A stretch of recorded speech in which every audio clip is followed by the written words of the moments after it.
So this is the 2014 Honda Crosstour. It's a very strange vehicle. It's hard to understand why Honda actually got here.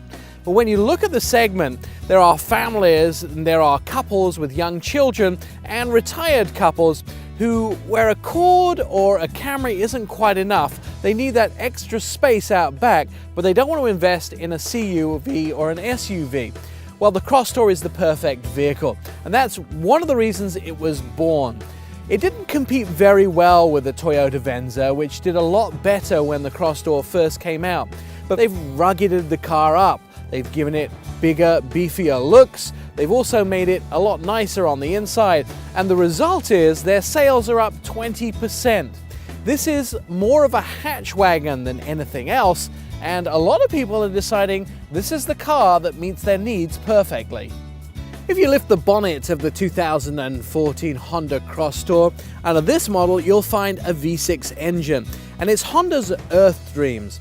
They've worked very hard to get their Earth Streams right with variable valve timing and also the cylinder management system married together, which helps save on fuel economy. And with this V6 engine, that gets 29 miles a gallon.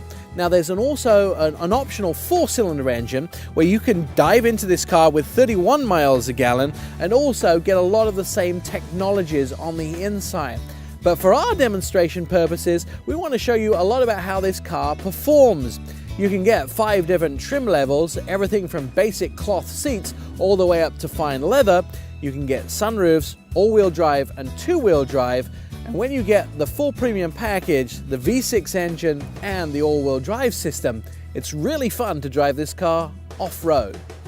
There's a few things in the back of this car that I love and one that I hate. But let's take a look at the space. In here, it looks like a fairly large trunk, something you might see in an SUV or a CUV. It doesn't look like something that's in a station wagon coupe, but there's hidden storage as well.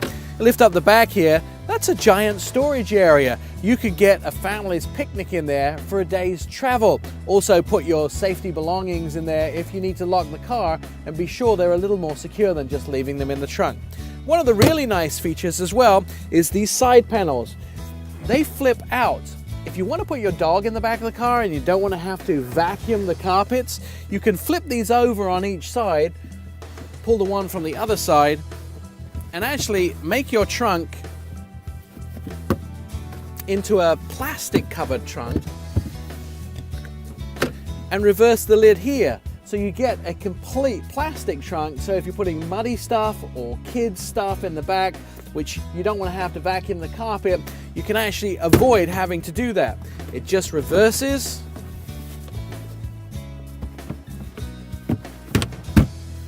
And now you have a completely cleanable back area.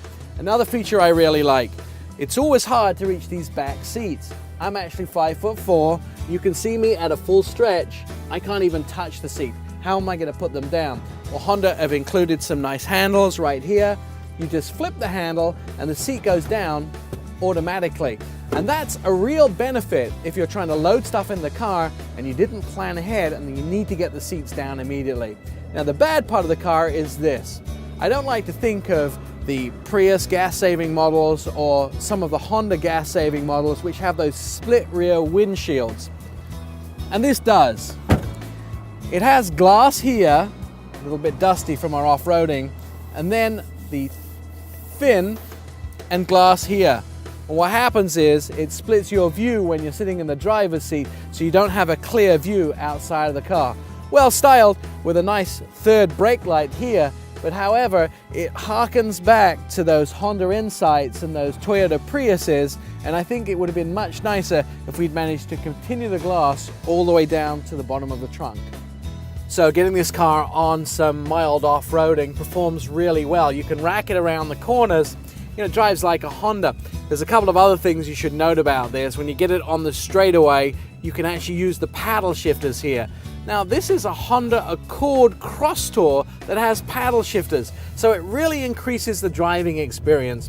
On the inside, it's designed really nicely. It gives you the split screens. I have navigation up top and my radio audio system below, which is nice to be able to look at a screen and not have to thumb through different pages as you drive.